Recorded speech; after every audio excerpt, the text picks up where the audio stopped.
Yo, so Wayne asks, why aren't more people talking about Unclaimed territory? And I don't think that's a bad question. So we're going to take a look at Unclaimed territory real quick. And it's just, you choose a creature type, you add either a colorless to your mana pool or any color to cast a spell of that type. And of course, we're only playing one creature type in our deck. We're playing a bunch of spirits. So you would think that a card like Unclaimed Territory is really good in spirits since it doesn't even cost you pain to activate, right? If we were only playing creatures and not like spells too, then I think Unclaimed Territory would be really good. The problem is every single version of Spirits in Pioneer also wants to play a bunch of non-creature spells to try to complement what's happening. So either that or not all of the cards actually are spirits. So if we take a look at Blue, White, and Bant, both of those are playing Watcher of the Spheres, which is a bird wizard, and putting Unclaimed Territory on Spirit will mean that you're just going to be unable to play your Watcher of the Spheres on turn 2, basically ever.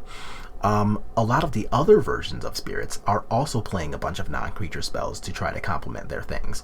For example, decks like Blue-White are playing cards like Lofty Denial, Geistlight Snare, Spell Pierce, Miscast, and a bunch of other counter magic to try to stop what your opponent's doing, but that also means that you're not going to be able to use a card like Unclaimed Territory because it doesn't help you to cast your non-creature spells. For example, if you're playing a deck like, say, Blue-White Spirits in Modern, and you draw like Cavernous Souls, and a bunch of creatures, that hand is great and you snap keep it, right? You love that hand.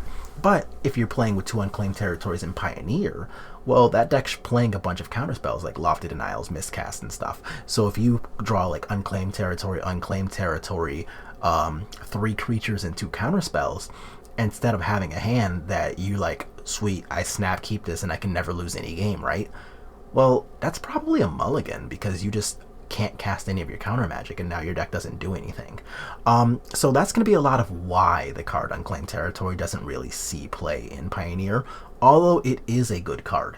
If we ever move away from a bunch of just heavy splash decks, and I don't know, say we get like one more creature to act as a counter spell so that we're not just relying on Mausoleum Wanderers and Spell Quellers, maybe Unclaimed Territory becomes real. We'll see. 3 times 9 equals 27 says, now if Wizards of the Coast could just print the, not a, but the Blue-White Horizon land so we could have an equal/even mana base in Modern, that'd be nice. Agreed. I've been asking for that card since, Modern Horizons 1. As soon as we saw Sunbaked Canyon and Friends, I'm like, oh man, they're going to give us the Blue-White Canopy land. I'm going to be super excited. We're going to have a great mana base, and that never happened with Modern Horizons 2. But, if they're going to be printing these Modern Horizon sets every 2 years, then maybe there's hope for next year, right? Because, they did Modern Horizons 1 in 2019, Modern Horizons 2 was 2021, we're in 2022 now, so maybe next summer we'll actually get our Blue-White Canopy land and the 4 others, and they'll complete that cycle, more importantly, giving us a Blue-White Canopy land. So, fingers crossed, man, I want it. I really want to honestly, I want to play 4 of them. I want our mana base to just be just the greediest thing in the known universe, right? I want to play 1 Hallowed Fountain with a bunch of Flooded Strands. I want to play 1 of each basic.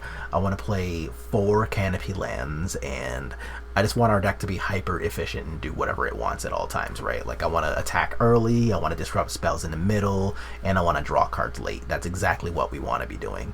And a Blue-White Canopy land would let us do exactly that. So, Wizards, get on your shit.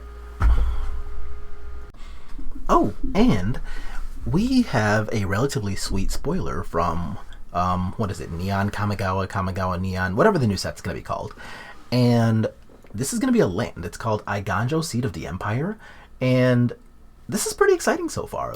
We don't know a lot of the cards that are going to be out in this set yet. But this one looks like a banger if it's real. So, it's a legendary land, and it taps for a white. So just no pain, no nothing. It just straight up taps for a white. And this is a mechanic that we've seen before out of the Kamigawa sets. It's called Channel. Maybe it was Future Sight or something. Either way, that time period. And you can pay 2 and a white, discard Eiganjo, and it'll deal 4 damage to target attacking or blocking creature. This ability costs 1 less to activate for each legendary creature you control.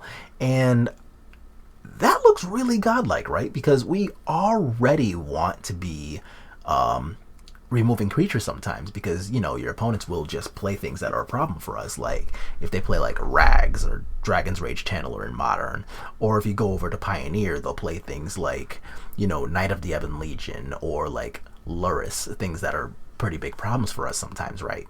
So having access to a painless white land that doubles up as removal is really sweet. And the best part about this is that the legendary text isn't just flavor text for us. Like, some of our coolest spirits happen to be legendaries. Like Kira, Great Glass Spinner, she's a legend. Dorothea, Vengeful Victim, great, count it, run it. And if you're playing Modern, Geist of St. Traft is also a legend. So maybe you'll have a way to, you know, use a channel on this for just 2 or maybe even just a white. And I don't know, I'm pretty hyped about this. So there's lots of promise. This is something that I'll be probably looking at for blue-white spirits in Modern, because, like, it still isn't a blue-white canopy land I've been asking for like 3 years. But this is still pretty good, right? So if I can just, like, have a Kira on the table, because we already want to be playing Kira Great Glass Spinner in Modern. So if we can have, like, a Kira on the table and, you know, pay 2 mana and discard this land to just deal 4 to something that's attacking us, that seems super awesome. And if we're not going to be using this to actually, you know, channel, it's still a land that doesn't suck. So that's still really good. So I'm looking forward to seeing exactly how far this card goes in the world of spirits. And yeah, let me know what your thoughts are. Yo, so today we're actually going into tryhard mode. So we've done a lot of builds that feature things like Curious Obsession. We've played blue-black spirits before, and that's been kind of cool. Just been doing a whole lot of different stuff when I have actually been playing Magic. But Pioneer is really exciting right now. Pioneer is the ManaTraders.com tournament series of the month. So anybody who is looking to play a high dollar free tournament on Magic Online, that's a thing that we have access to, so that's pretty cool. Star City Games has just announced a few tournaments, some of which are team tournaments, and the team tournament formats are going to be Modern, Legacy, Pioneer are the teams. So when you have Pioneer as one of Star City's team formats, that's also really exciting, because a lot of people are going to be jamming and practicing Pioneer to kind of get their feet wet into that format for those. Add that to Wizards basically announcing that they are going to be supporting Pioneer by virtue of having created the Challenger decks. And we have a lot of great upside for Pioneer. So instead of a cute build or something that's like a little ridiculous, today we're going to go full try hard. So we're playing Bant Spirits, and this is not this is not a Curious Obsession build. This is not like mono blue with Ascendant Spirit, although I do love that deck. This is the most fully fleshed, powered up version of Spirits that is available to Pioneer. You get all of the same plans that Spirits does, being hyper efficient tempo based creatures that mess with their creatures and spells at the same time, but the raw power of Collected Company as well helps make it so that this deck can just be really powerful at all facets of the game. It's really great. And here, again, we're not playing like any super cute new cards, although some of the new cards are really good. Like Cemetery Illuminator's really good. Dorothea, Vengeful Victim, she's pretty good. And I've even seen a few folks playing Catilda, the one that has protection from vampires. That card could be pretty good right now. But nope, we're just playing a bunch of stables. We're playing Mausoleum Wanderers, we're playing a couple of Selfless Spirits. Blue-White Control is a big format deck right now, so Supreme Verdict is a card that we need to respect. We're playing the full set of Watcher to Spheres. I've seen some lists for Bants playing only 3. I don't know that I like that, but you really only need to see 1, so, you know. But I'm playing 4 today. And then everything else is normal. We've got a bunch of Empyrean Eagles, which normally I have been saying that I hate Empyrean Eagle in just my blue-white lists.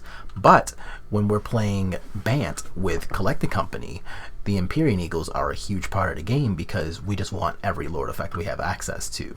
And Empyrean Eagle is a lot better than Patrician Geist, which is also 3 mana, but is only a 2/2 and not a 2/3. That matters a lot.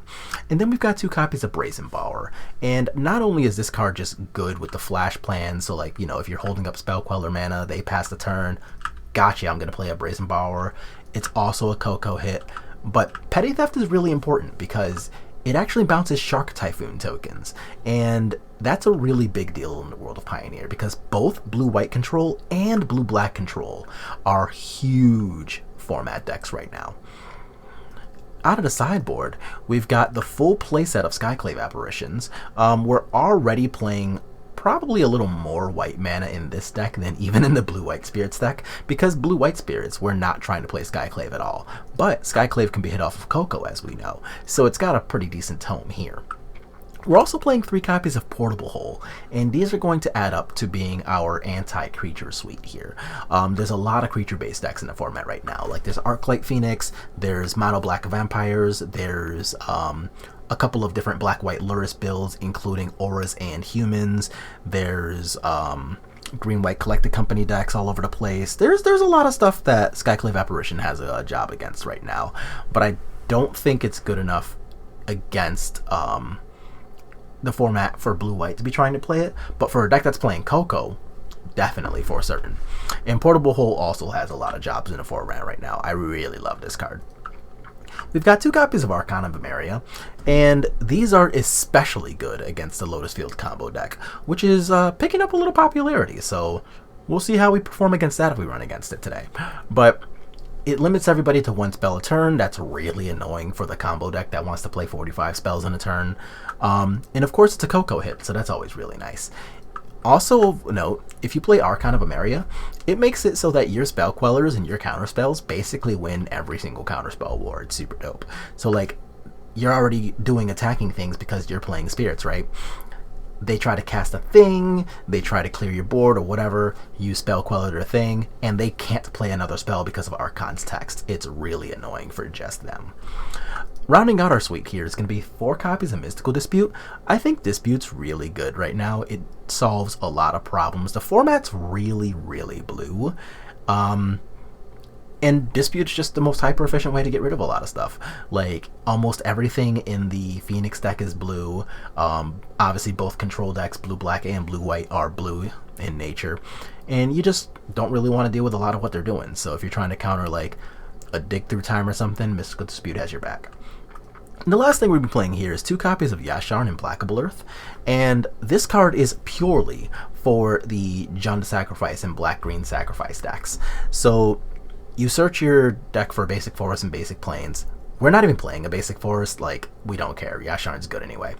And players can't pay life or sacrifice non-land permanents to cast spells or activate abilities, which really shuts off the entire Sacrifice deck.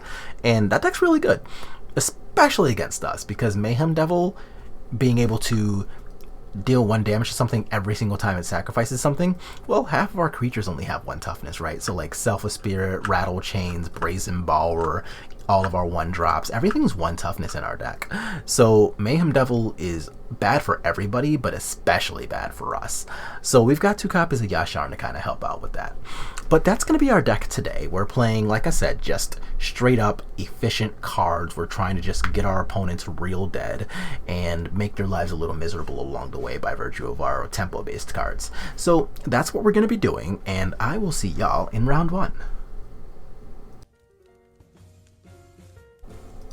Alright, we got round 1. We win the die roll. That's always hype. Great start. But a 1-lander, not so great. So let's go ahead and mull this. This is still not particularly exciting, but it's not that awful on the play. Like, I've got a 1-drop. We do skip turn 2, but then we can unlock double Spell Queller turns starting from there. So I'm pretty okay with this. We're just going to go ahead and put back this blue-green pathway. And this way we can open up with pretty much perfect mana anyway. So that's what we'll do here. And looks like our opponent is also not on a companion, so that actually does narrow the format down a little bit, but we'll see what's actually happening here. So let's see. Not too many decisions to be made here though, so we'll just play Sanctum, pass the turn, and then kind of see what they're up to on their turn.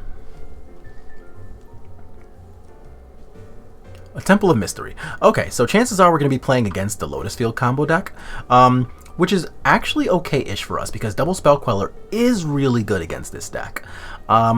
We do want a 2-drop here though, because skipping turns is F. Skipping turns is pretty awful against this deck.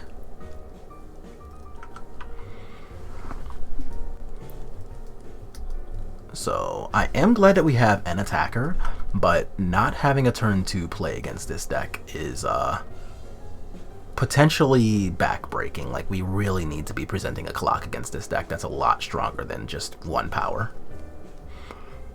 So let's see what happens here. It could just be like a strategic planning, or opponent's got nothing. Okay. So here, what do we draw? A Shacklegeist. You would have been great on turn 2. Where were you? Anyway, we're going to play this as a blue pathway. Go ahead, get our attack on.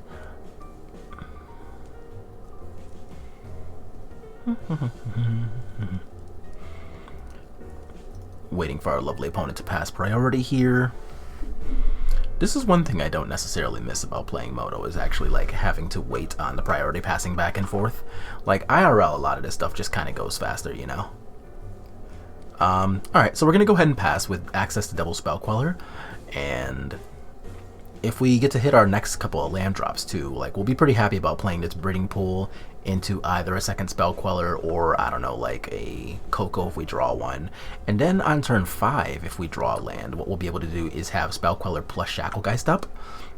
And all of that's on top of the threat of drawing a card with Spectral Sailor, so still not the world's most threatening clock, but upside, they're not really doing much of anything either. So if this is just going to be like a Sylvan Scrying, I'll be pretty happy to counter that. And here I am going to just jam the first Spell Queller because we just need to establish a clock. Like, it still sucks that, you know, we're not really doing too much as far as the power and toughness end of our plan goes, but it's still a plan.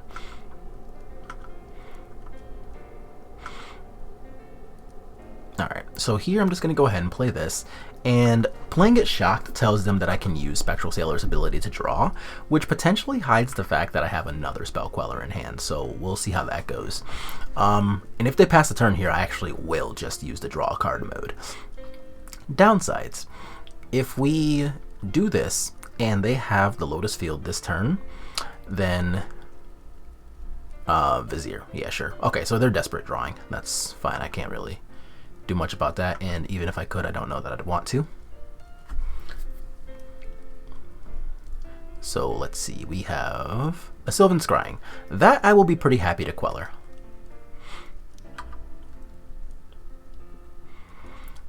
So now they're not guaranteed to have the Lotus Field in hand, and it looks like that was in fact just Desperation, so okay. Fine by me. Empyrean Eagle, that's not bad. So we're going to go ahead and put a bunch of power and toughness on the table now.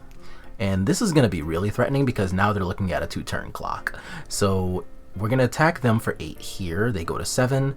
And if they don't find something to kill me with this turn, they are dead. And the words "they are dead" are usually exactly what we want to see. So let's see what they're working with here, if anything. Looks like the answer is nothing. All right, let's go. So we're going to be sideboarding against Lotus combo, and against them, we want 4 Disputes, 2 Archons. And cards that we don't necessarily want against them include the Shacklegeists are a little medium.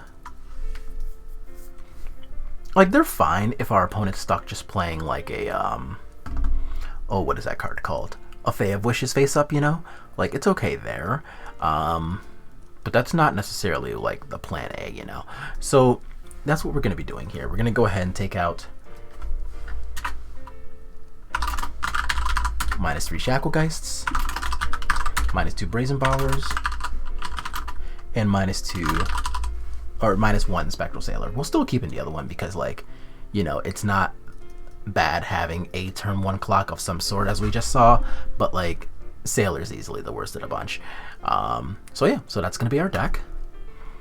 And we'll see if the combination of Mystical Dispute plus Archon of Emeria is good enough again. And we got another 1-lander, so this is going to go bye-bye. Sucks, though, because we have a Dispute and an Archon, but 1 land doesn't really play those cards. So this is going to be borderline miserable. A 5-lander here.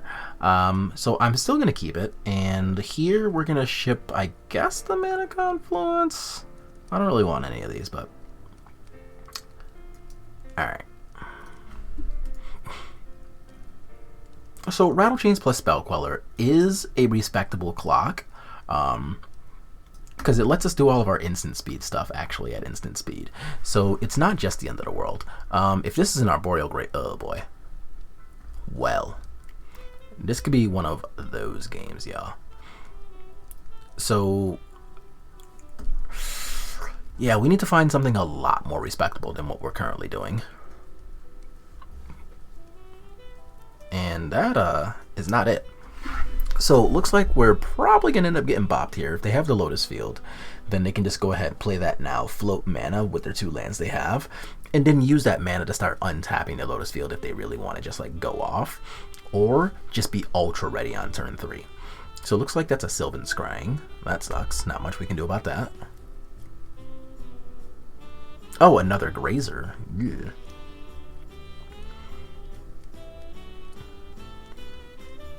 Okay. So do they have another land? Why bother playing the great? Oh, that sucks for me. Oh man. So they only have 2 cards though, so still not good. And a Lord effect is necessary to push through these Grazers because each of my creatures has only 2 power. But like, it's not stone nothing, I guess. So I'm gonna go ahead and play this Branch Loft Pathway like this. And they only have 2 cards in hand, so if we're really lucky, maybe they're just like almost do-nothings. I'm not very hopeful about that, but if we can play like they do Shimmer of Possibility, that's not a do-nothing. And honestly, starting next turn, I'm pretty likely to Spell Queller just about anything I find. Double Arboreal Grazer is a really, really big wall for us to try to get through. Okay. So they do need another untapped land in order to use Thespian Stage and start going all the way off next turn. But this is still just like super not pretty for us. So let's put his Rattlechains into play. And it's still not going to be able to punch through these Grazers, but at the very least we can hopefully start drawing our way into things, and maybe these Spell Quellers are actually relevant this game. We'll see. They are going up to just 3 cards in hand, so fingers crossed. Another Thespian Stage, okay. Alright, so they're making another Lotus Field now. Not much I'm doing about that. And if this is like a Hidden Strings or something, I will definitely Spell Queller this. But we need to really worry about the fact that this is Ugin mana right here. And I'm not going to play the Spell Quellers here because they already can't punch through here. So unlike last game, that actually helps. Unlike last game, this is not really a clock that we're presenting. So I'm going to go ahead and put that face up. Like, we just are in desperate need of like a Supreme Phantom or an Empyrean Eagle so that we can use the Lord effects to start punching through these Grazers. Because right now, as you see, we're doing a whole lot of hot nothing. So what are we looking at? 9 mana? Yeah.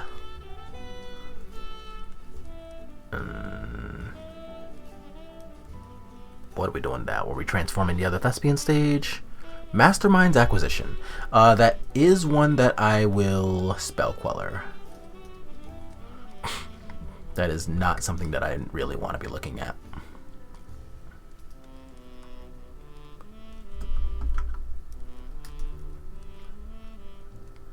Yeah, because getting anything up to and including Ook, welp.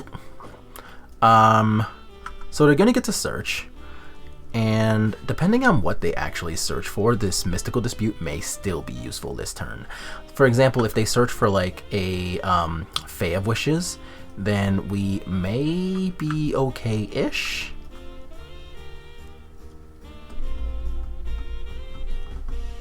That Anger to Gods was really timely from them, though.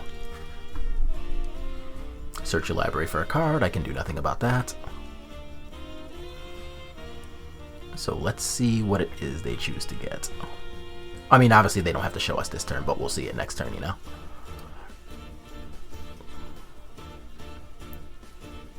Okay.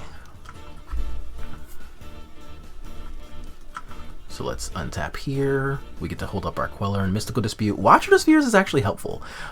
So here I can hold up Watcher of Spheres, or rather cast this. Oh, why did this have to be? Okay, whoops. Well, I guess we screwed up earlier by playing this as green on turn 2.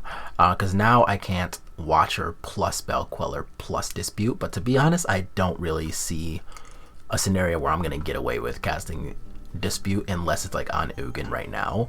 Or Spell Queller plus something and them not having the mana. So I don't think it's going to actually end up mattering. But like, it still kind of sucks. Alright, what are we doing with... Oh no, is this Emergent Ultimatum? No, it can't be. They don't have the mana for that. Well, luckily we have the Dispute if it is a way to cast Emergent Ultimatum, so there's at least that. And if this is Ugin, I am gonna... Oh, well, alright, it actually was. Cool, go away. Whew! Get that thing out of my face. That spell is way too scary for me to deal with. So here I would really love to just draw like an Archon of Emeria. That'd be alright. A Coco. Coco's nice. So here I can play Coco, and since I've got exactly 6 mana, that also lets me back up with Spell Queller. So I'm just going to do this.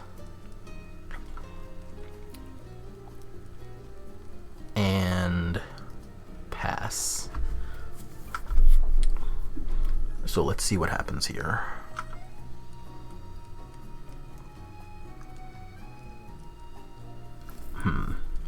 This is still really scary though.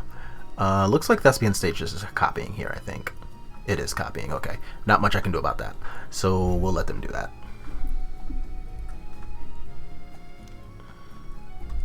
Okay, just a land drop. Let's go. I think we actually might have fended off most of the really scary stuff here. And it looks like we have, so let's just cast our Coco, see what happens.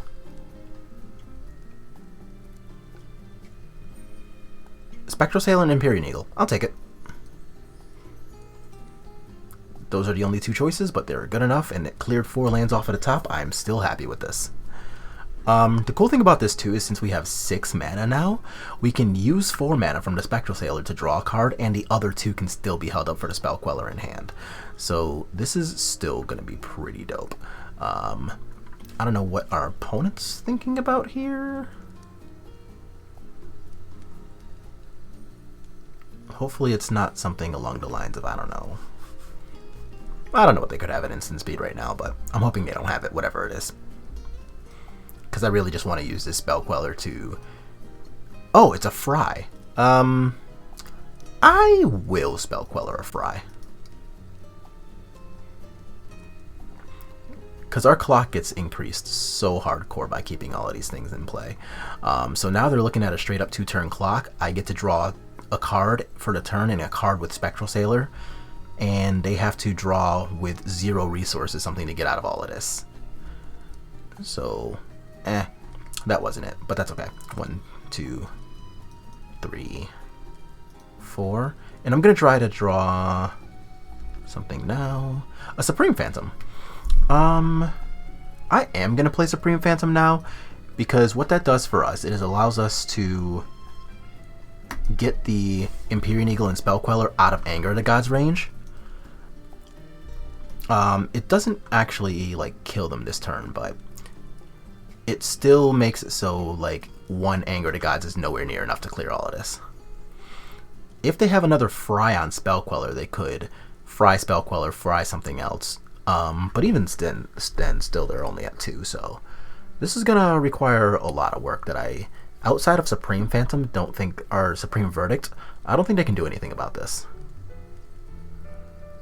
So let's see if they have exactly Supreme Verdict. They don't, and we win. Let's go.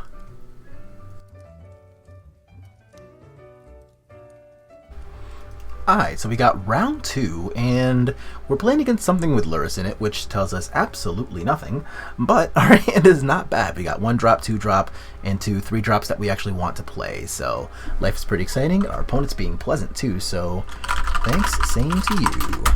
We'll be nice to them back, and let's see what we're working with here. And it's Burn. Alright, so that sucks.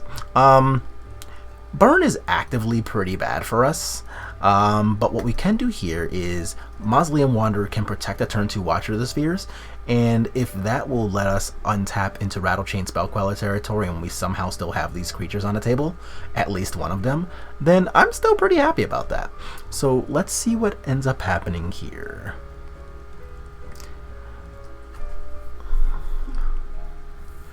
So half of their deck is going to be creature removal though, so honestly getting to untap with Watcher of the Spheres is a pretty big ask, but I'm going to try it anyway. So mostly because that's the only plan I have. So I'm going to go ahead and hold this Mausoleum Wanderer back because it can profitably block the Pyromancer. Play with Fire is targeting my Watcher probably. It is. Alright. Poor unfortunate soul. Alright, so I'm going to go ahead and block this guy then.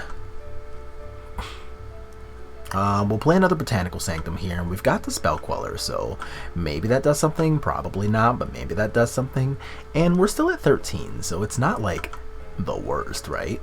So I'm going to take this, go to 11, Spell Queller whatever their play is here, hopefully. I don't know, maybe they cost something for 2, like an Eidolon, and I get to counter it and untap with Rattle Chains. Like, maybe that actually gets to happen, right? So, let's see what ends up actually happening here. But this is gonna be really difficult, because as you can see, we're just, like, not able to keep up any kind of board presence here. And Lava Runner, I am going to Spell Queller that, because without Lava Runner being on the table, a Wizard's Lightning actually isn't 1 mana. Okay. Oh, look at that, Wizard's Lightning. So here I've got double Rattle Chains too, so there's actually a little hope for the Spell Queller to live. So what their plan is most likely is going to just be to Wizard's Lightning my friend here and use the Prowess trigger to get in a profitable attack. But I do have the Rattle Chains, of course. So if they cast the Eidolon first, then I will respawn with the first Rattle Chains. That'll prompt them to Wizard's Lightning, and that'll let my second Rattle Chains go off, you know. So let's see what actually ends up happening here.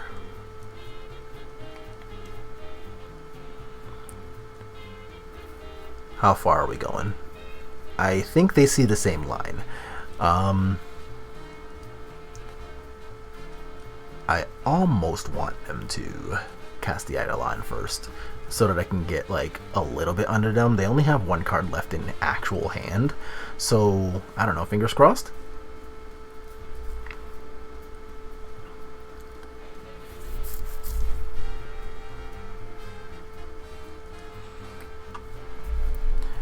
Oh, okay. That means they have another spell in hand.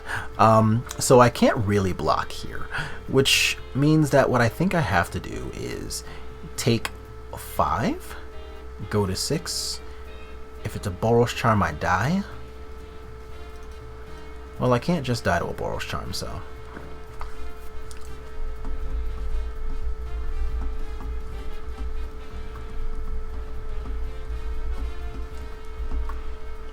And I don't really want either of these other 2 lands, but, well, that's what we got, so.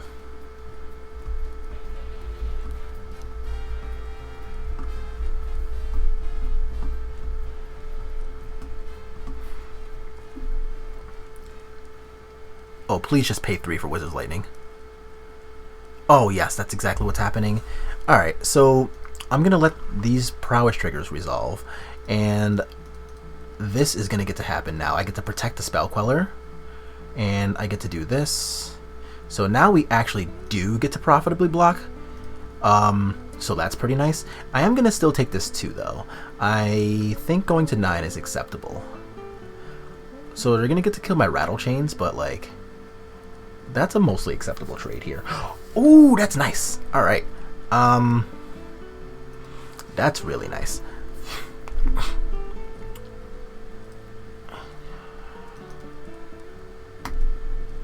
Actually, we'll just play this now.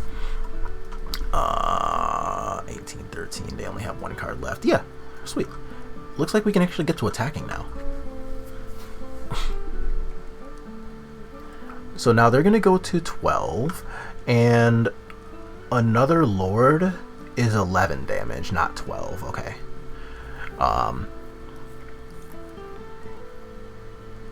But it looks like we may have almost dug our way out of this. If the cards in their hand are kind of trash, well, that's not trash. Boo. So we take this, go to 7. So let's see if this is like another light up the stage or what. Okay, so it's not a light up the stage. Oh, that's actually kind of helpful. Alright. I'm going to go ahead and attack with just a Spell Queller here. So we're going to keep them a little bit in the dark about what I have access to here. And I don't want to play the land either. So what I can do is cast Shacklegeist and tap down their Swift Spear, getting rid of their ability to attack. If they have to just do something like put Luris in hand, then that's relatively exciting for us. If they want to cast... Okay, good. I was going to say, if they want to cast something at the Rattle Chains in response, I guess we can do that. But let's see what they have here. A Soulscar Mage. That by itself doesn't do anything just yet. I don't necessarily want to see it, but it's more on the scale of okay than not. And if we can untap, that would be super nice.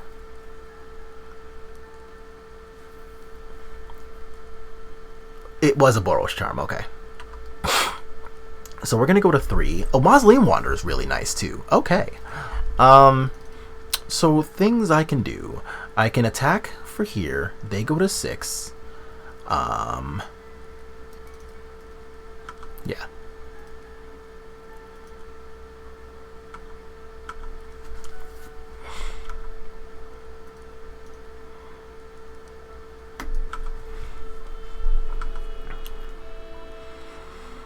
So all we have to do here is not die.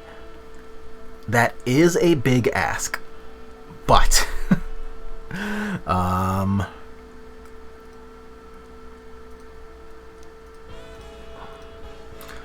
and I already can't beat like a shock or anything, so I'm just gonna give myself a chance to potentially win. If their card in hand is a burn spell, I'm already dead to it. Oh, yes! Alright. Whew! Whew! Heart attack! Alright, against burn. Oh my god, I was terrified. We've got Portable Holes, we've got Skyclave Apparitions. Oh man, I feel like we stole one there. Selfless Spirit's not great, Brazen Borrower's not great, and historically I haven't really liked Spell Queller in these matchups.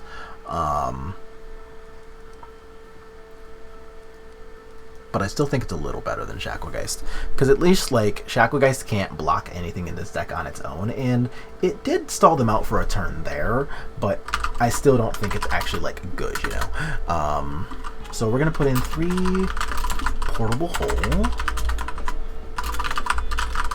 4 Skyclaves, -3 Shackles, -2 Bowers, and -2 Selfless. And I don't necessarily think that like Skyclave Apparition is a great plan against burn, but it is better than just like honestly twiddling our thumbs. I don't really think I want to put Yasharn in here, even though a 4/4 is a pretty big butt against them. Actually, that's false. Yes, I do. Like, the text on Yasharn doesn't matter, but the 4/4 body does.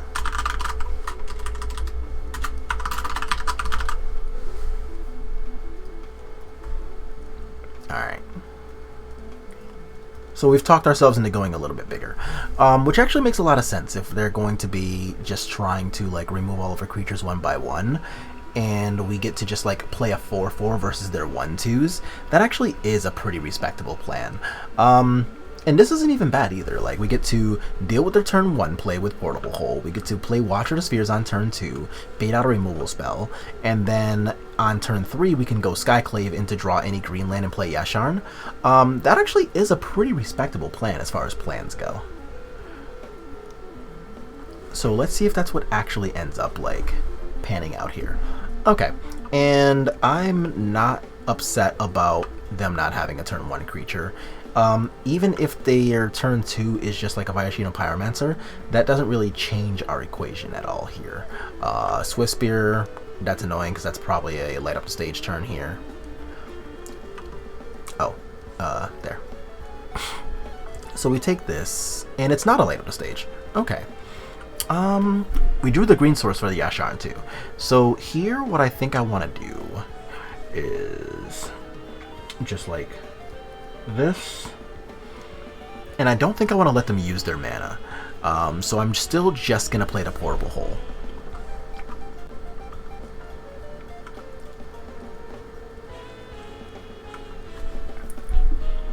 So if they want to hold up their mana to burn a creature, not this time. Battlefield Forge, Soulscar Mage, okay. And I would still what does that change?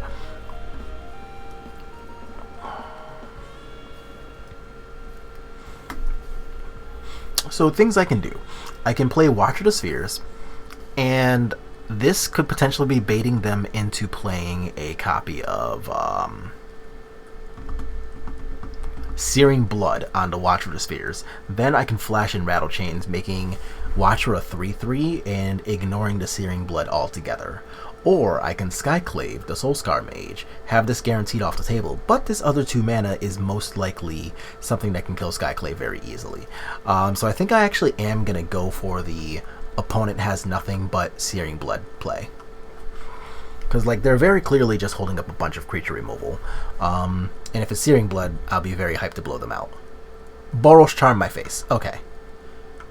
Annoying, but still fine. Like, I was always going to get Boros Charm there, so I can deal with that.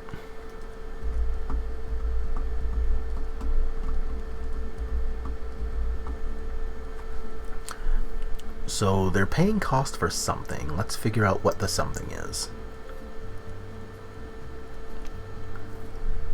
Very curious.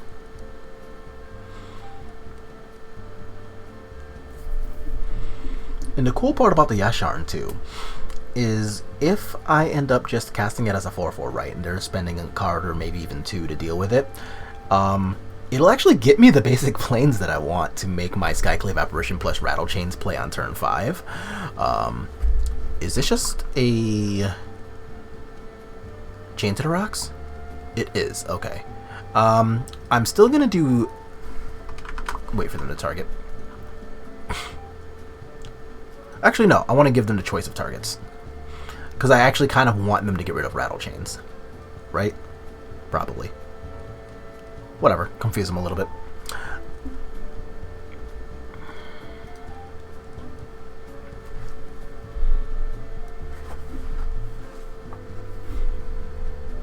Play with fire, sure. Okay, and that's fine, because the play with fire is what we assumed they were holding on to earlier anyway, when we had the option to play the Portable Hole versus playing the Watcher on turn 2. So, like, we already assumed they had that. we drew the other Yasharn. Yikes. We don't really want 2 of those, but 1 is not bad. And this is actually kind of cool though, because like we're gonna get our basic planes here, which is still fine. But if they like chain to the rocks the Yasharn, then we can apparition to chain to the rocks and just get our Yasharn back. Is my basic planes already?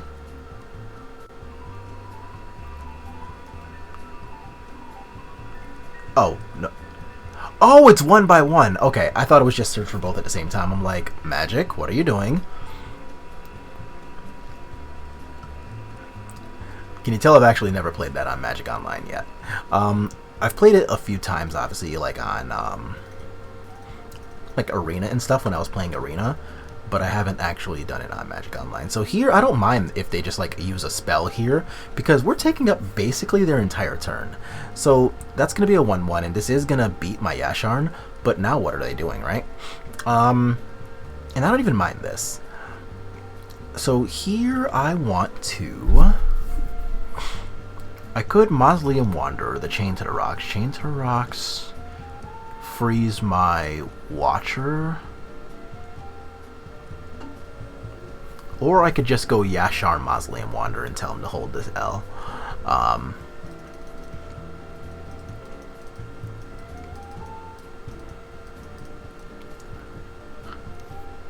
So do I want to Apparition plus Maz Wanderer? Or do I want to... No, I'm just going to Yasharn. So let's play our Wanderer first. And play our other 4/4 Mookow.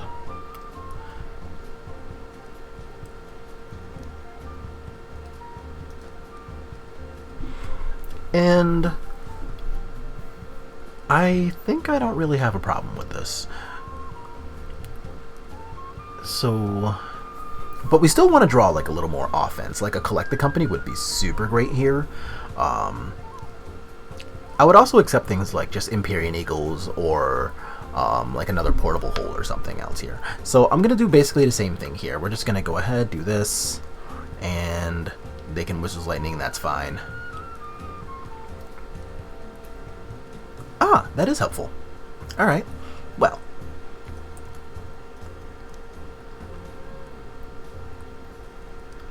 So let's see if they want to use a spell at this Mausoleum Wanderer now. Nope, okay, cool, that plays. I will also play this now to get rid of that Soulscar Mage. And if they want to point a spell at the Supreme Phantom, then, like, so be it, I guess. I'll be pretty happy to protect that. So, I'm going to do that. Just get rid of your offense if possible here. And, of course, attack for 4.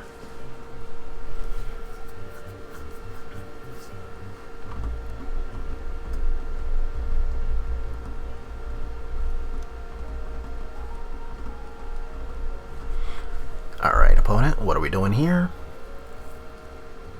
If it's something other than complaining, I don't want to really deal with it. If our opponent's just complaining here, then I'm super cool with that. You can complain all day as long as you lose.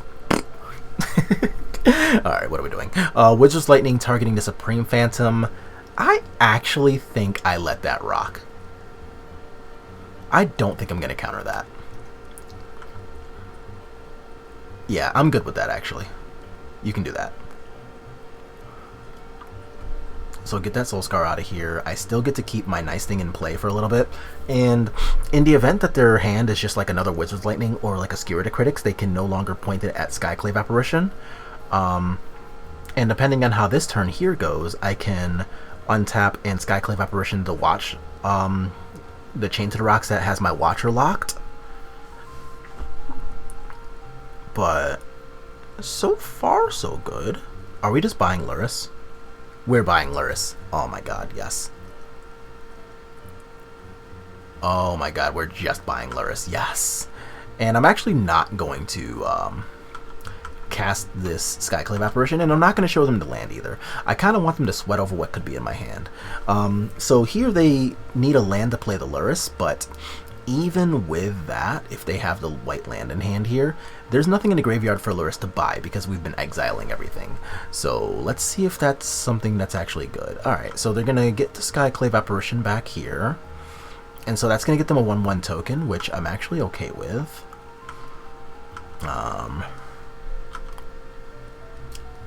Oh, that's even better. Oh my god, that's so good. So here I get to Portable Hold the Chain to the Rocks. Chain to the Rocks is going to unlock Skyclave Apparition. Skyclave Apparition is going to take this Chain to the Rocks. This Chain to the Rocks is going to get my Watcher back. So that is, oh man, they're going to be a little miserable with that. And all of these things are going to proc my Mausoleum Wanderer, which is why I'm doing it all pre-combat.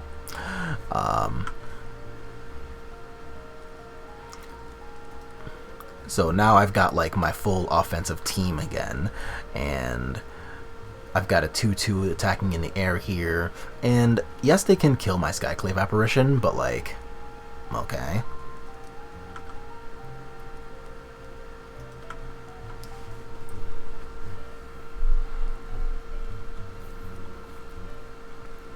Okay, so you go to 9.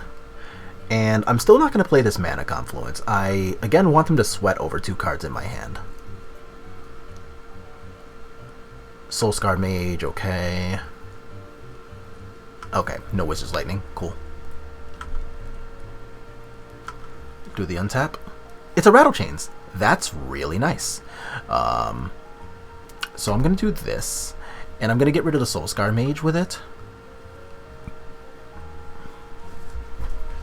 And now if they try to burn one of these creatures, I've got the Rattle Chains to help protect it, so we're looking pretty decent right now. Okay, what are we doing? Lightning Striking the Watcher of the Spheres. I don't have anything smart to say about that, so you can just have it. I don't want to use the Rattle Chains on that. Like, Watcher is a great flyer, but I'm already solving the ground problems, and I don't really need to, like, I don't need to do anything, really. Like, I didn't really have a pressing need to, like, press any buttons there, you know? I've already got offensive presence, so we're just going to take them down to 5. They still can't cast Allures, which is the only card in their hand, and honestly, this is just kind of their problem.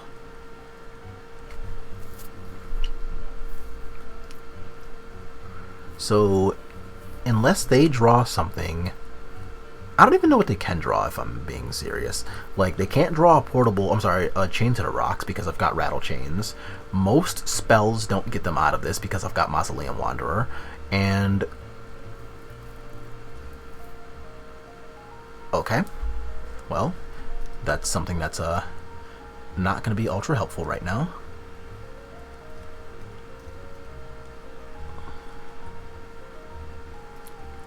We're going to protect our friendo, and realistically they're probably... Oh no, we're not scooping, okay. Well, whatever, I'm attacking you for lethal. They block 2, they take 4, or they take 5, they're at 4. Life is good. Boop, boop, boop, boop.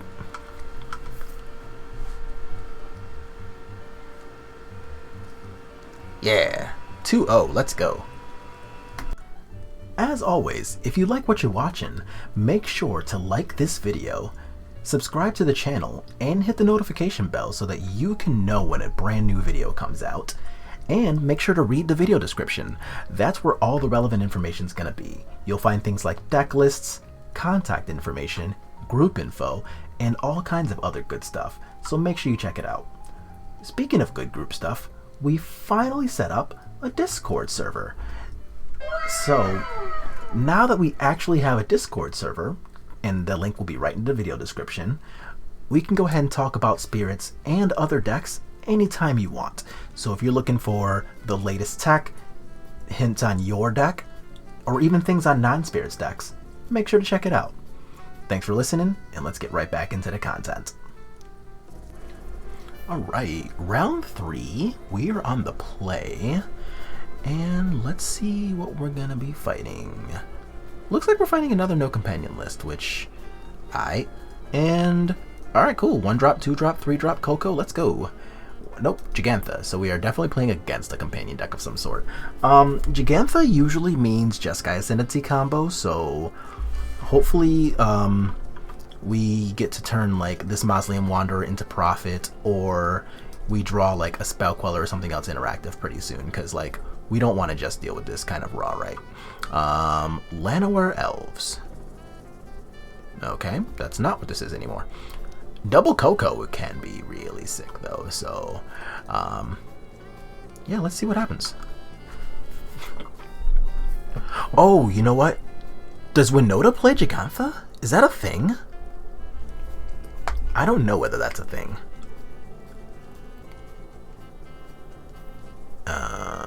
So if this is like Brutal Cathar, that'll obviously tell me. Selfless Spirit. Well, I want the Selfless Spirits. What the H? Alright, so I can play this Branch Loft here and kind of hide the fact that I have green and Double Cocoa here. So I am just going to jam this. And I can't really like do too much about what they're doing. So if their plan here is just to like Winota me into the friggin' sun, I honestly can do next to nothing about that. So let's just kind of hope that's not what's happening here. I would really love for them just to, I don't know, somehow not have Winota, or for them to be playing a different deck. That's really what I'd prefer. I would just like them to be up. Nope. Okay. Yeah, it's Winota. Alright. Alright. So they're gonna get to attack this. They do only get to proc once. So maybe they even miss. That'd be the loveliest. Oh, they did! Sorry. Oh, let's go! Ah! Oh, that's so hype. Skyclaves and Portable Holes. I choose you. Oh, that's so hype. Oh man,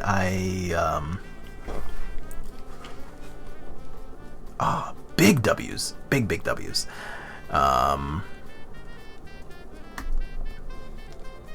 Yeah?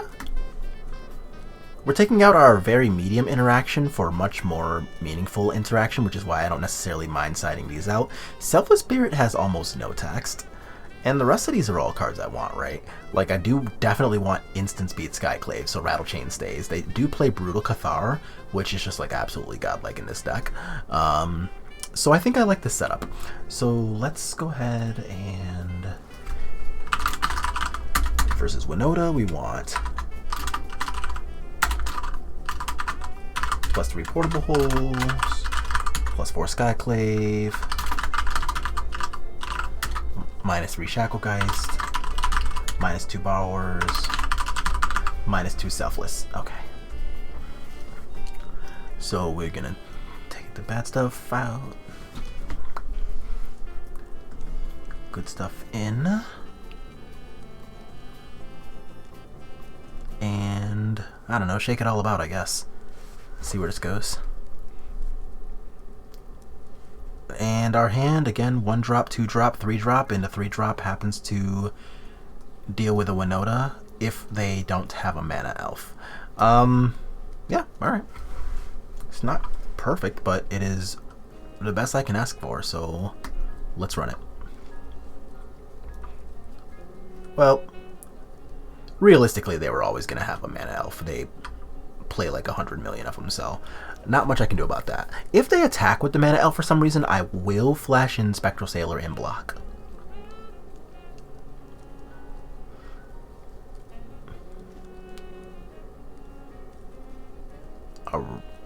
Oh, Innkeeper. Sure, I can't do anything about that. Alright. I'm gonna play Watcher again. So I really don't have like a super A1 plan here. Like, again, if they're doing Winota things, that's just I'm gonna be SOL. Yeah. So now they're gonna get to trigger twice, which is really awful for me. So let's see what happens, I guess. That was the Brutal Cathar. Gross.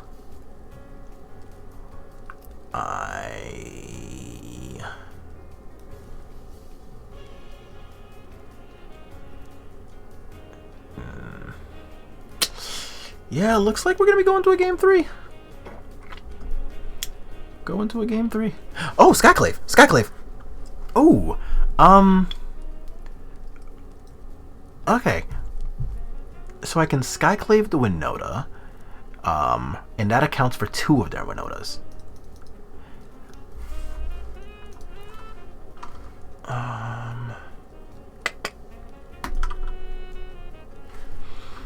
This is still really ugly, but I don't know, man. Fingers crossed. Do not have a 3rd one. Come on, go away. Just let me untap. I'm not even doing anything dangerous right now. Seriously? Is this mana tapping for a 3rd Winota? Bruh. Let me live. Alright, what do we got? Wow. I guess. Is that another Brutal Cathar too? Jeez, it is. Yeah. Alright, these are things we're doing today.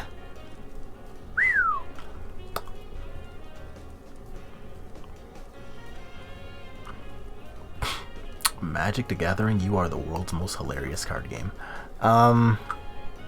Yeah. Alright, well, I guess I gotta give myself some kind of fighting chance.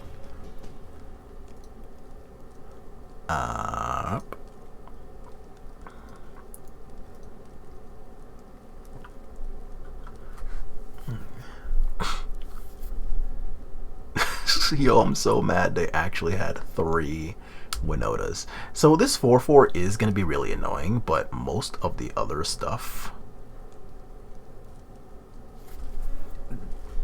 Man. It's like they don't have other cards in their deck today. What is this? So, do I just like take this and go to 3, right? Or... What's under here? A Brutal Cathar. Okay. Versus my Watcher Sphere. So I guess I just blocked this. Take 2. That's not attacking, is it? Oh, it is attacking. I wonder why that attacked. Huh. There's no way that was not a mistake. Alright, well. Oh, these Brutal Cathars are going to get to transform. That's the kicker. Alright. Game 3. Wow, that was...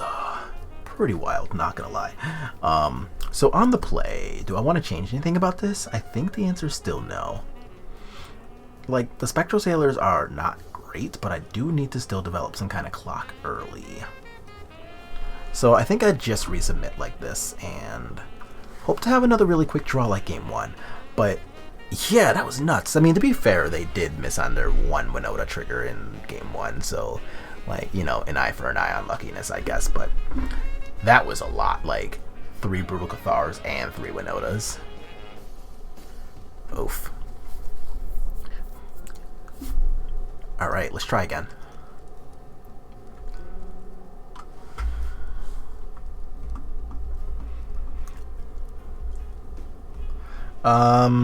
One drop, 2 drop, 3 drop Coco? Alright, I'm in there. So we're going to play this for blue, Mausoleum Wander off of that, and no possible play. Do what you got to do, opponent. Looks like a Mana Dork's coming down here. Rattle Chains is not bad. I want, I guess, just to be using this Mana Confluence. So let's do that. Attack with 3. And see what happens from here. So if they use a Brutal Cathar to take care of my Supreme Phantom right now, that's not even bad because I get to just go ahead and unlock it with Skyclave pretty much immediately. And I don't have to worry about Winota doing anything this turn because there's no attacker with the next turn. So we do this, they take 4. And now we can see if we can either untap with the ability to play both of our creatures or a land to play Coco. I'm relatively satisfied with either. So things that I want them to play. I want them to play like Legion Warboss or Goblin Rabble Master. I want them to play like just Selfless Spirit. Yeah, those are like the things I would like to see. I don't want them to play Winota right now, but if they did, then I have enough attacking power to kind of power through that. Because I'm attacking for a stone minimum 4 next turn. If they play like land Winota, nothing else, right? So 4 damage takes them down to 7. Assuming they get a Brutal Cathar or something off of like an attack the next turn, then what's this? Chariot? Oh, okay, sweet. Cat Car I actively do not give a shit about. Oh, that's helpful. Oof, man. What do I even do with this? I legitimately have a ton of options.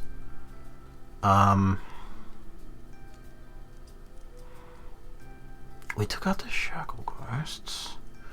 So if I Brooding Pool,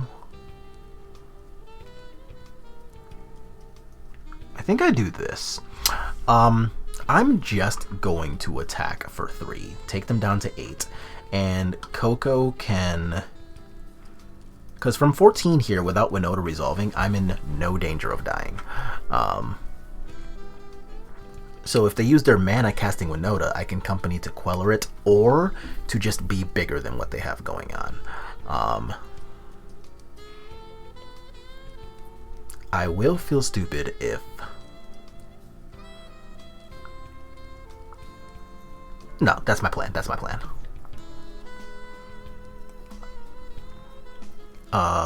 Tracker, investigate. As long as you control a token, this thing gets +2/+0.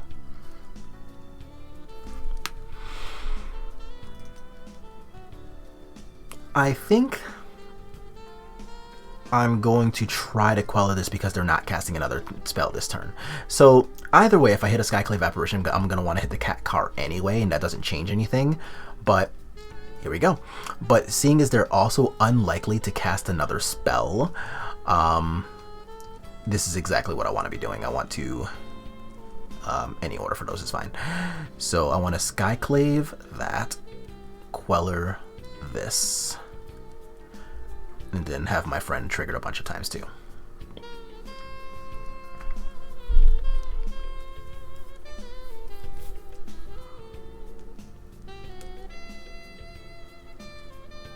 So it was fairly obvious that I had a Collected Company the whole time, but the Collected Company was pretty good, so can't really complain too much, especially getting rid of their Cat Car is super nice.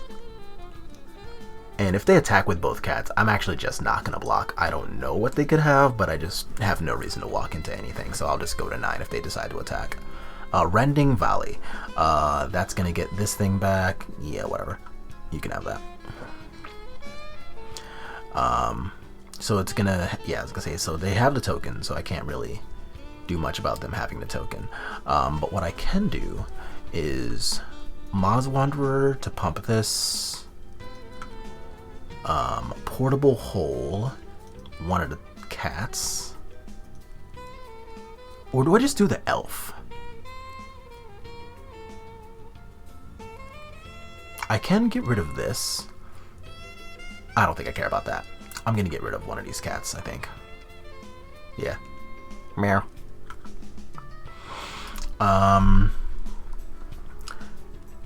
So attacking with Skyclave gets this off the table, but it gets them a token.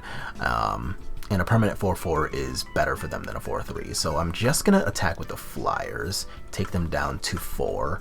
And they're still looking at lethal, and I still have a Rattle Chains to protect. So I'm still pretty happy about this. They do get a trigger off of the cat if they tap all of this mana, including the Llanowar Elf for Winota. So... I'm okay there. Now Winota can do the thing. Yeah, with 2 triggers. So I am going to block with the Skyclaves is what's going to happen here. But I am protected from Brutal Cathar, and they're at 4. So I am probably still okay. Let's see what happens. Okay. Brutal Cathar is going to target, I assume, one of these Skyclaves, which I'll get to protect.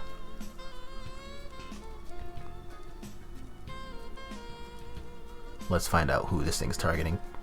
It could target my Skyclave, it could target a Supreme Phantom, whichever. Either way, I'm protected from at least from one instance. Okay, so it was a Supreme Phantom, so I will protect that.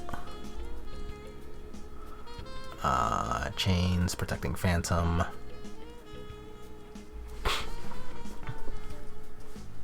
And look at us. That's going to be 3-0, so woohoo, let's go. Winota's pretty difficult. Okay, last round, and we are on the play. That's exciting. We also have 1-drop Watcher, 2-drop, 2-drop. Yeah, let's run it. Keep. So let's see what we get here after our first draw. This one's going to be, you know, fairly obvious. We're playing the Wanderer. But let's find out what our opponent's playing. So far, Grazer. Okay, so we're playing Lotus Field again. Yeah, we're playing Lotus Field again. Alright, so a little unfortunate for our hero, the Maz Wanderer, seeing it's you know, not going to do anything. But Wanderer is not just the stone worst against, you know, the spell-based deck. If this is just like a Shimmer, then I'm not really going to do anything about that. Or that card. Either way. Those I'm not going to counter, but I will... Okay, so they don't have a Lotus Field, which is also really helpful so far. So to start, I'm just going to play this Selfless Spirit, and that's going to pump these guys power and toughness. And if they block Wanderer with the Arboreal Grazer, I'll be pretty happy to put in the Spectral Sailor. So now that's going to happen. I'm going to pump and kill that thing, and... they got to do a lot of work to kind of crawl out from under this. A Blast Zone is not good enough by itself. Okay. That certainly counts as fighting back, though. So they will get to use the mana to copy that. And we got a battle on our hands. Alright, so things I can do. I can attack for 6, take them down to 10, and Mausoleum Wanderer can be pumped up to 3 on their turn by flashing in Rattle Chains and then Selfless Spirit. That will give me enough power and toughness on Mausoleum Wanderer to counter a copy of Pour Over the Pages. And it looks like that's going to be my plan, because I don't really have another plan right now. So let's go ahead and attack for 6, take them down to 10. Playing Watcher the Spheres is ultra cap, so I won't be trying that. And without an actual Lord in play, I think this is the best plan I have access to.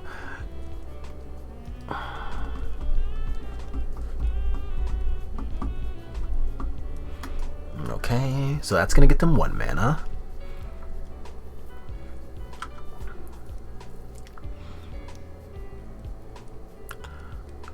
Okay, so now they have a total of 8 available, and that's Ugin, so please be something that's not Ugin. Okay, so I don't get to counter Pour Over the Pages anymore, which obviously super sucks, but that's kind of the life we live here. And since I can't counter it, I should probably just, like, not try to do anything about it. Unfortunate. What is this? Another Pour Over the Pages, okay.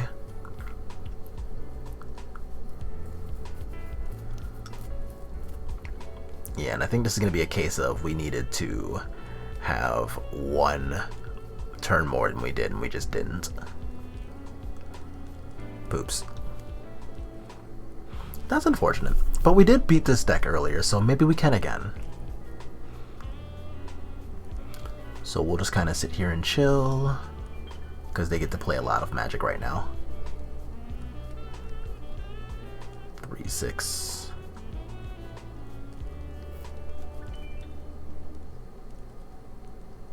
Bala Get Recovery is going to get back Hidden Strings. I can do nothing about that.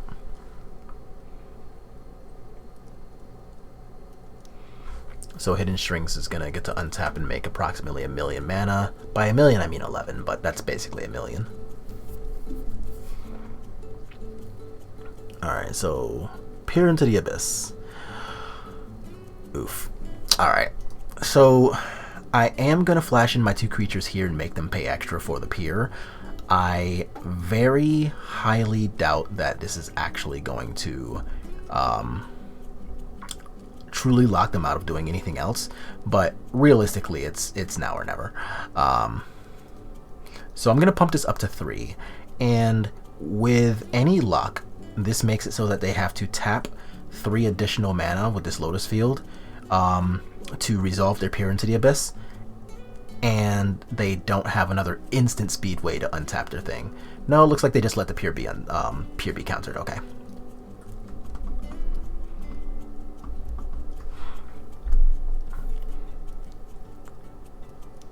Planning. Okay. Okay.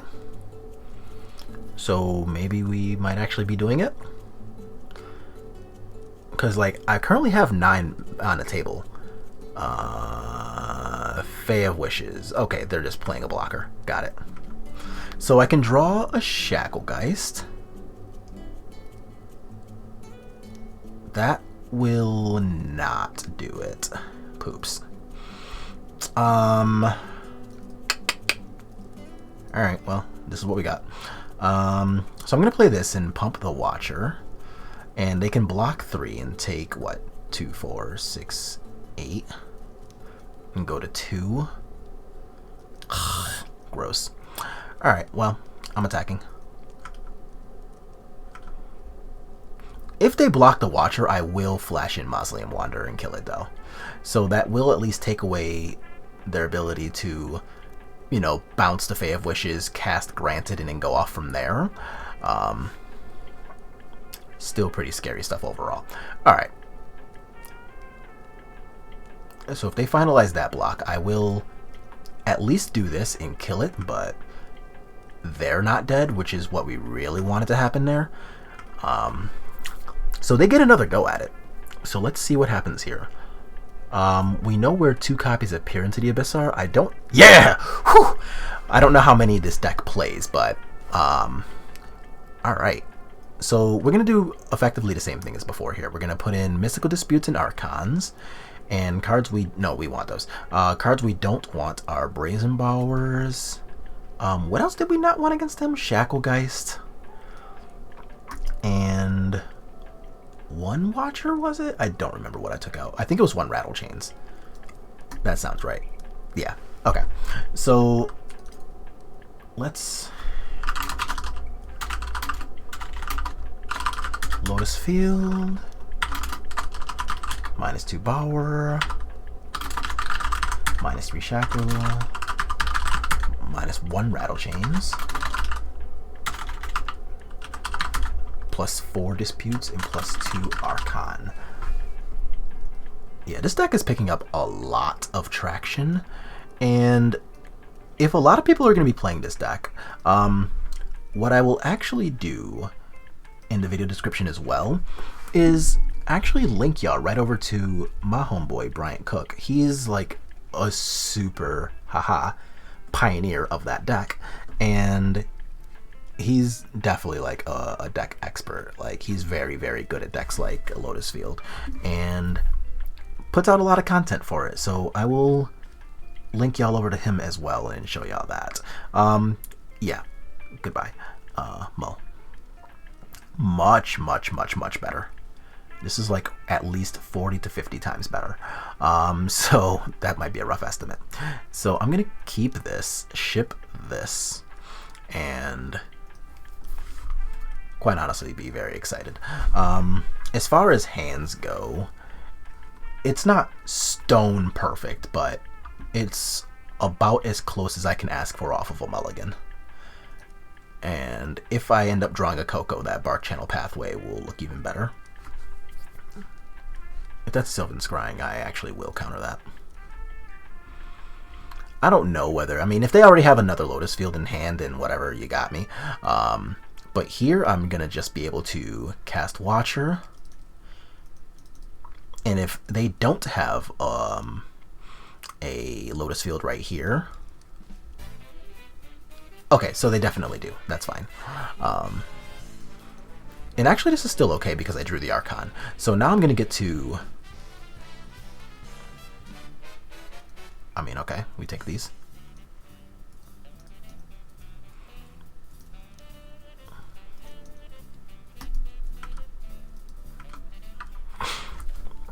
And now I've got the Mystical Dispute mana up. I can untap and hold up Spell Queller. I don't really know how they beat an Archon, so I'm just going to kind of hope that they can't. It's going to be difficult for them to overcome an Archon of Emeria. Are we just... Wolf Willow Haven. Not going to lie and say that's not cool. That's pretty cool. So now this thing's going to tap for 4 every time. I actually have not seen that before out of that deck. We're so good. All right.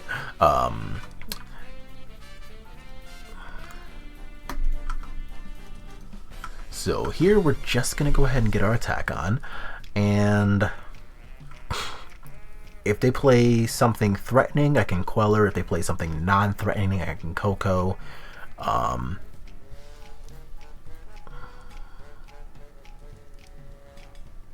What is this? Are they just copying? We're copying. Okay, I can do nothing about that. And now they can pay 2 mana and just like cast a spell of some sort.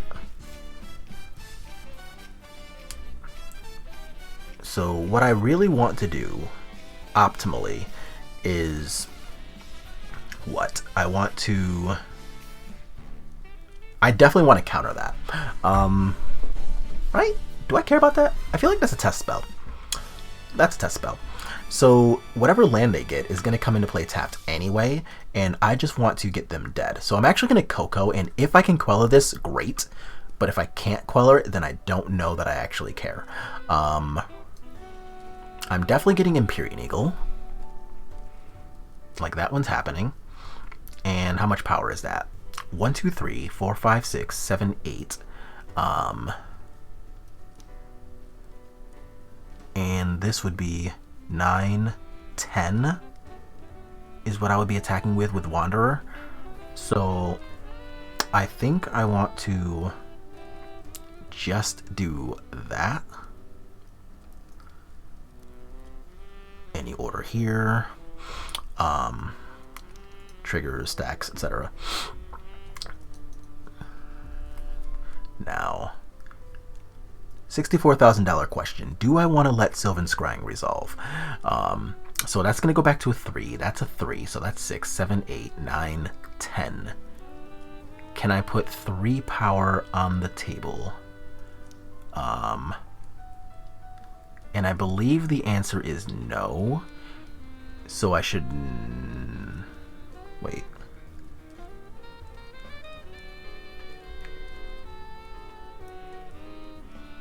No, I can draw an Empyrean Eagle or a Spellcore. Empyrean Eagle or a Supreme Phantom or a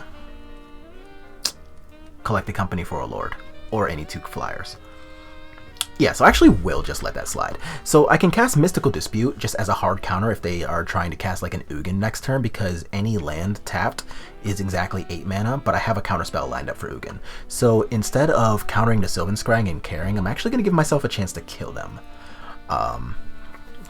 Yeah, I like that, because they can't cast another spell this turn, and a non-basic is going to come into play tapped anyway.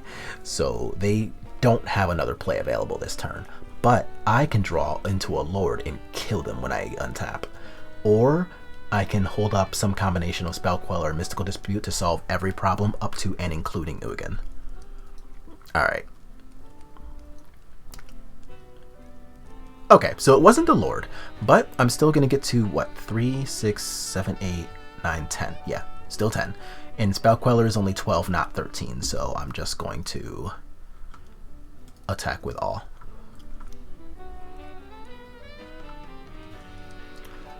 Put you into play tapped, I guess, and I don't know that I'm particularly scared of anything here, which is a pretty great place to be.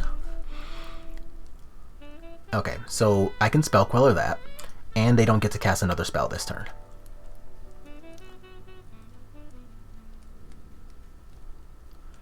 Whew, Archon of Emeria, let's go! Alright, sweet. So that's going to be an awesome little 4-0. Look at us go. And yeah, we have seen the power of the Bant deck. Collected Company, very, very good. And just the deck goes. Like, you get to play a lot of these matchups that are really, really hard for other versions of Spirits. So like, we got to have a lot of play against the Burn deck, and we saw Yasharn function pretty well as like just a 4/4. So like, we didn't deal with anything super cute like any life gain stuff. We didn't play like Sunset Revelry or anything like that. We just played removal and creatures and made them deal with it. We played Lotus Combo twice, which is a relatively hard matchup for this version of Spirits, since we're not playing any of the Lofty Denials or Geistlight Snares or any of the counter spells in the main.